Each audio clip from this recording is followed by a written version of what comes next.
breaking down Red Raider baseball like only we can. This is the Talkin Baseball podcast from Double T 97.3 and DoubleTSportsNetwork.com.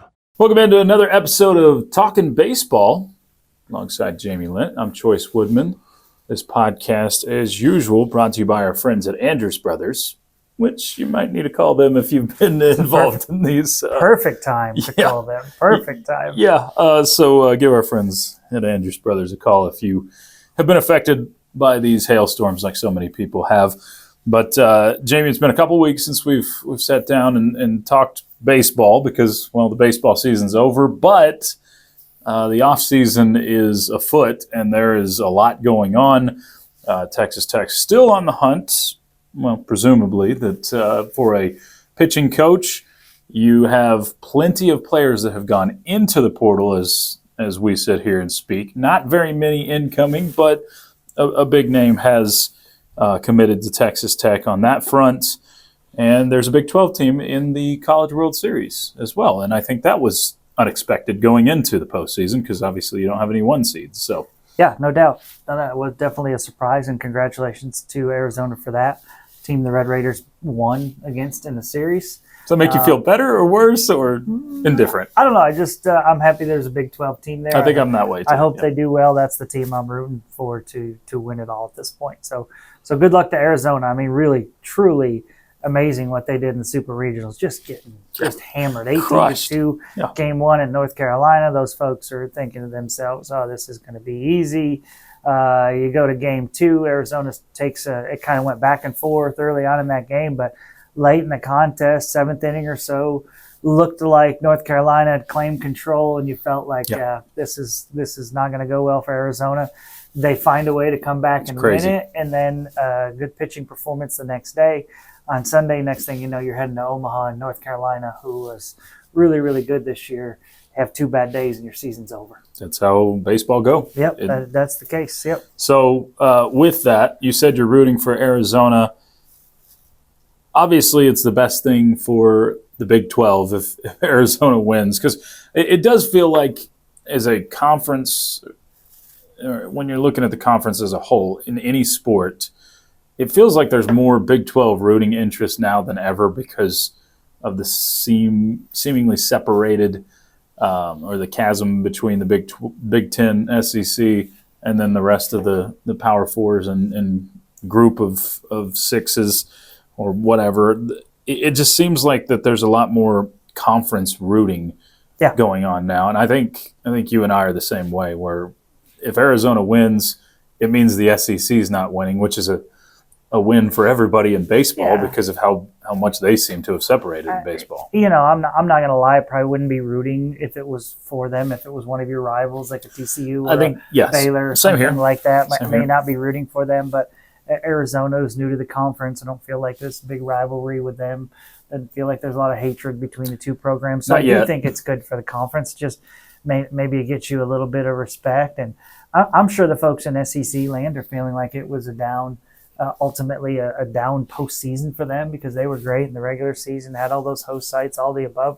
They just kind of choked it up a little bit in the postseason, but they'll probably get over it if Arkansas or whoever goes on to win this thing. So, let's hope that's not the case, but I wouldn't be surprised if it was. They're a really good baseball team. Yeah, it's kind of refreshing to only have 2 SEC teams in and kind of get to watch a lot of different teams go at it in the College World Series. Y'all can drop in the comments who you're rooting for in the College World Series if you want to do that there on YouTube or wherever you're taking this in. All right, Jamie, so a couple of questions out there from our audience. One of them comes from Cinnamon on Twitter. That's fun to say. And she says, what is going on with Texas Tech baseball? No new pitching coach. I see a lot of activity of players going in the portal, but not new ones coming out. I follow D1 baseball and see other teams signing players from the portal. Is Tadlock becoming Marcia Sharp and just doesn't have it anymore? Okay. First off, with the pitching coach, if you look at the situation where there's a lot of teams out there who have, whether it be a pitching coach, a hitting coach, whatever, an assistant coach, head coach, whatever, especially on the assistant coach realm, there's not a lot of them that have been filled so far. Yeah. Okay, there has been some, but there's not a ton of them that have been filled so far. So I think that process is going to, probably as the College World Series winds down, it's probably going to kind of work itself out. Sure. I've heard rumors that Texas Tech has a guy that they've had planned on being the guy, and my only guess, but they haven't announced that to who it is to the team yet, which leads me to believe that it's probably somebody who's either this team's been competing in the postseason or is still competing in the postseason. Right. And so, as far as I'm concerned, those are good things. But I could be wrong. I mean, that's a guess on my part as to if they had the guy, why they wouldn't announce it yet. So I don't feel like you're in desperation mode or feel like that's a bad thing. From all accounts that I'm getting, lots of good candidates wanted the position, and we just got to sit back and wait to see who it is. I think also, Jamie, sometimes these things do take time. Sometimes you have your guys in place like you're talking about. I'm pretty sure you still don't have an announcement on a basketball assistant coach too. Right, and no one's – I mean, I think there's questions about it, but no one's really questioning it. Yeah, and at the same time, I understand the fan side of it, or Cinnamon's question. I mean, the fact of the matter is you want that guy in there so you can help start recruiting and get into the transfer portal and all that good stuff. Now, as far as the transfer portal stuff goes, you're seeing a ton of guys go in. Yeah. At this point, you are not seeing so far a ton of guys come out and announce where they're going. Okay? Right. You're seeing some, absolutely, and Texas Tech has one of them. But the high percentage is just out there. They're going to take their trips. They're going to figure out where they want to go, all the above, or they're going to talk money with the specific school that they're talking about and figure things out financially. But you haven't seen, the high percentage, and I'm talking 90% of the guys that are in the portal have not announced where they're heading at this point. So I don't think you should be panicked about that. If we're a month from now and you only have one guy coming in, that's a different story. Okay, but let's give that a little bit more time. Now, if we want to get into the losing of guys, first off, you have to take into account in college sports now, every year you're going to have guys leave your team. Yeah. You just saw it with the Tech softball team. As great as their season was, 5 girls announce they're hitting the portal. Right. Okay. Well, why is that? Well, because they want to go play. They don't want to sit behind other people. They want to go play. Now, if you dive into, there's 11 names for the Texas Tech baseball team. Okay. And I want to be respectful here to all 11 guys. Obviously, Coach Tadlock, Coach Gardner, Coach Thomas, all the above brought these guys in, think they could play and think they could help this team.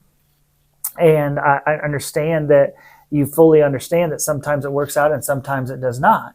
And some of these players, there's a few of them that I would have loved to have seen stick around to see if maybe they something better could have come for them, and that they would have progressed as players, like, for example, Kendall Johnson, the freshman outfielder. I think he's the latest to have hit the portal for the Red Raiders, and I think Kendall was talented. I think he's going to be good in the future.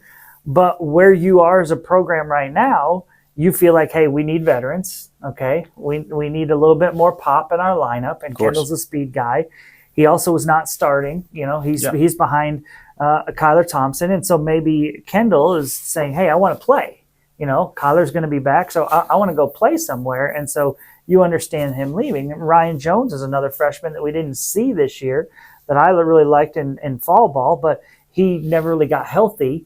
And so Ryan's going somewhere else. So those are guys that you're disappointed to see leave. Dylan Maxey is a guy that played here for 3 years. Finally this year got the chance to be the starter for the Red Raiders and just didn't have a great season. And ultimately lost his job at the end of the year to Davis Rivers, who's a younger player. So it's not surprising that Maxey is leaving. I don't think it has anything to do with the coaching. I think it has more to do with him wanting to go somewhere where he thinks he's going to be get a chance to be the everyday starter at the catcher position. So I get that. So all of that to say, you have had 11 guys hit the portal. 4 of them didn't even play for you last year. Yeah. Okay. 4 of them, or 2 of them were cut before the season started. one ultimately, and Dominic Archila, who I think is a great young man, really enjoyed him. He served as your bullpen catcher and never played. And then you got a guy in Ryan Jones who was injured and never played. So 4 of them didn't play for the team. JT Drake's a guy that coming in had high accolades, and I thought he would be a bigger factor for the Red Raiders this year. Ultimately, only ended up pitching in 15 games and threw 13 innings for the Red Raiders this season. Was kind of hoping that he would come back and maybe have a bigger second season with the Red Raiders, but ultimately he decides to leave for whatever reason. So I was a little bit disappointed in that one as well. And Drake ultimately ended up committing to Arizona, and that's his home state. So wish him the best of luck. So I guess to say, Garrett Bames in the mix, and he started a bunch of games for you at third base this year. 22 starts. Yeah, but really that's because TJ Pompey was hurt. Okay. And because Schultz had a really slow start to the season. Yeah. So I really don't think anybody of the 11, you're feeling like, man, how do we replace this guy? How do we come back from this guy? And like I said, I don't want to disrespect any of those guys because you brought him here for a reason, but for whatever reason, it didn't work out. Yeah. And I would assume most of them, they left on their own because they want to play. So they're heading elsewhere. And I'm sure some of them were told, hey, we're probably going to have people that are going to play in front of you. Right. And so, it's just part of the process. I don't look at, and again, when you have the season that you had, you're not saying, hey, let's run it back. Yeah. No. You're saying we got to make changes. We got to get better in some areas. Shake some things up. Right? Yeah. And so I think, again, the 11 that you lost, I don't think it's any of the 11 or you're really bothered by. And so I wish all those guys the best of luck. Obviously, they were Red Raiders and they came here and played hard and all the above. But ultimately, you need to upgrade in some areas. And I feel like that's what this coaching staff's goal is at this point. They knew they needed to do that. Yeah. So we will dive a little deeper into the portal stuff, including your newest Red Raider from Maryland.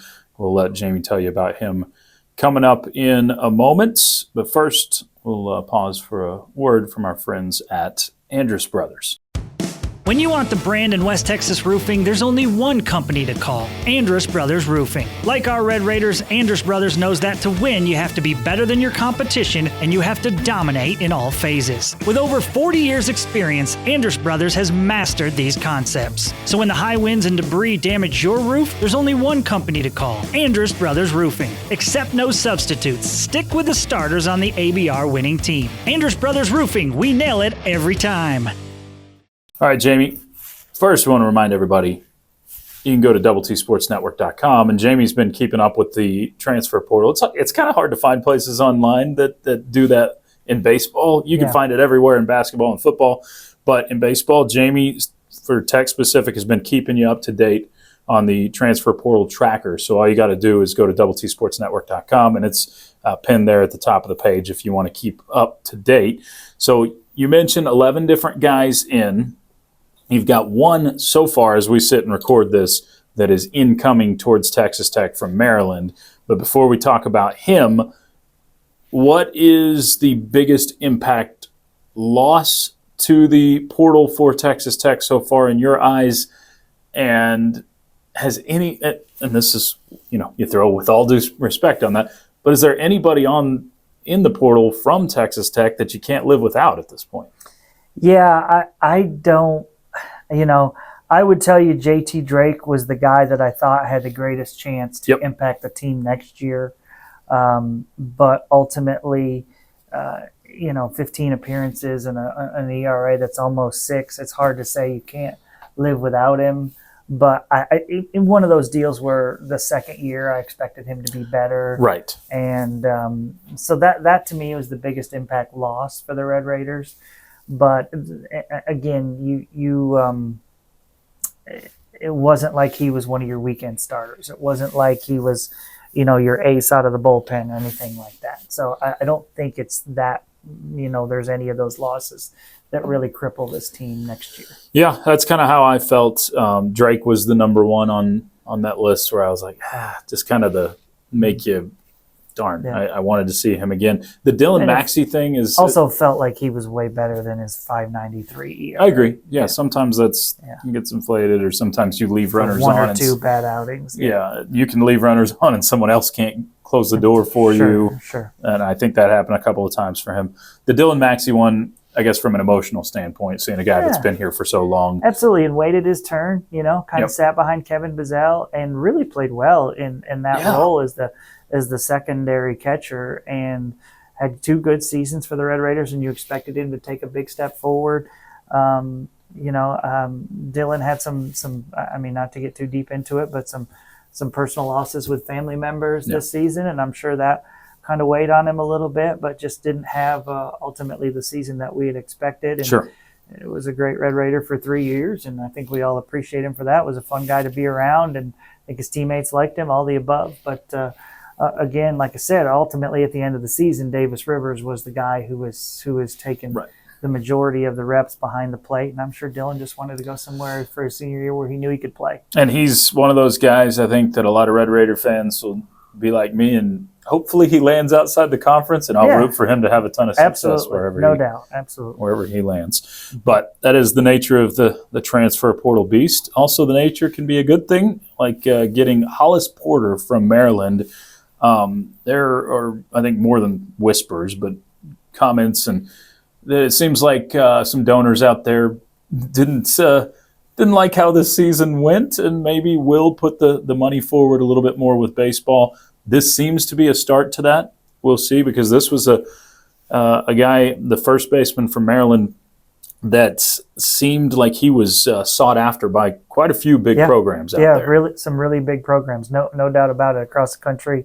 SEC schools, Big Ten schools, whatever. I mean, this ACC schools, a guy that was really wanted. I would tell you, Chois, I feel like the push from donors or whatever, proof of that even more than bringing in him, is that you kept some guys. I agree. Yeah. There are guys like, for example, a Logan Hughes that is not in the portal that a lot of teams would have absolutely paid big money for to get this offseason. So even guys like a Villeneuve or a Bravo who are draft eligible this year, but they're not putting themselves into the portal to say, well, I'm going to use that for leverage against major league teams if they draft me.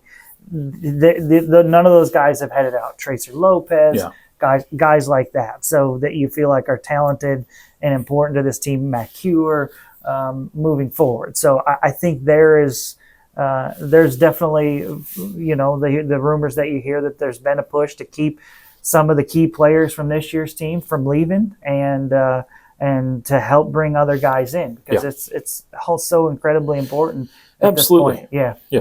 So the addition of Hollis Porter, obviously big kid. You look at him, left-handed hitter, 21 homers a year ago, 64 driven in, hit over 300 last season for Maryland.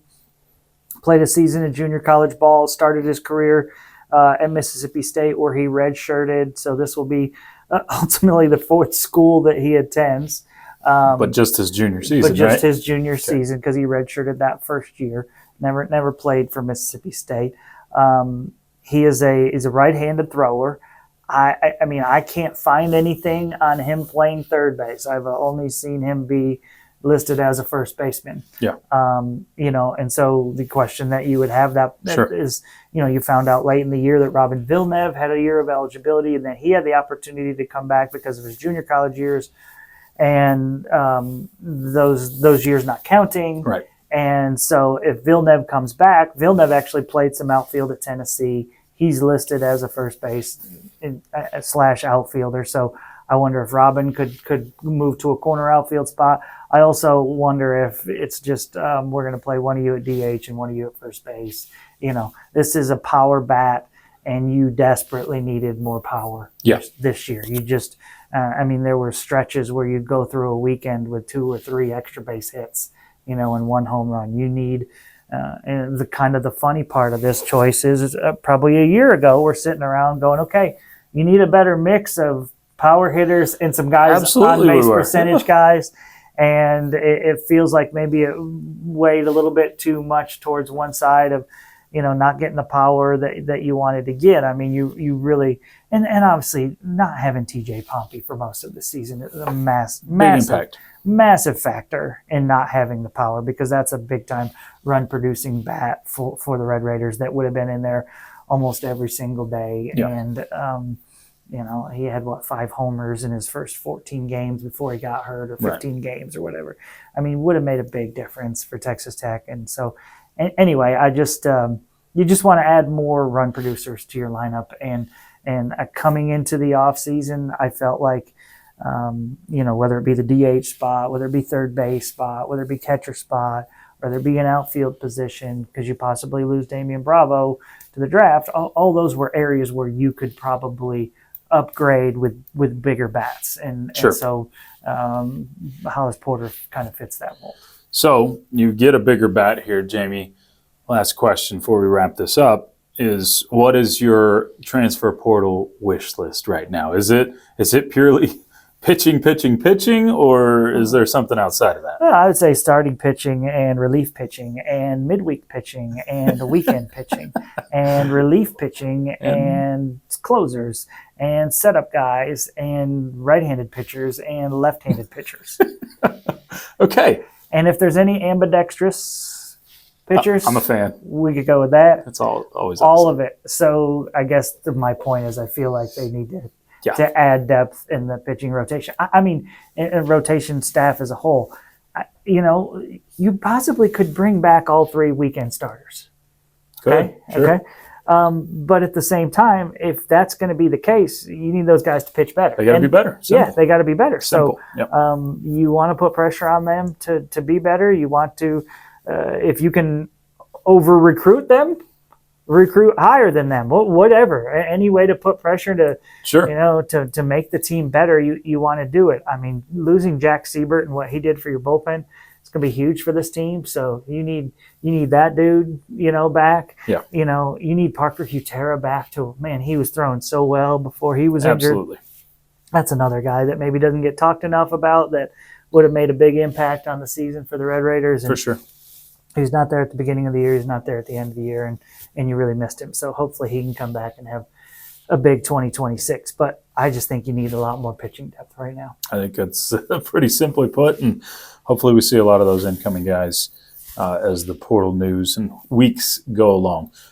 Remember, stay up to date with the portal and with all Texas Tech baseball news up at doubleTSportsNetwork.com, or you can listen to all of our shows on Double T 97.3 and 100.7 The Score. Till we talk again, appreciate you tuning in however you are.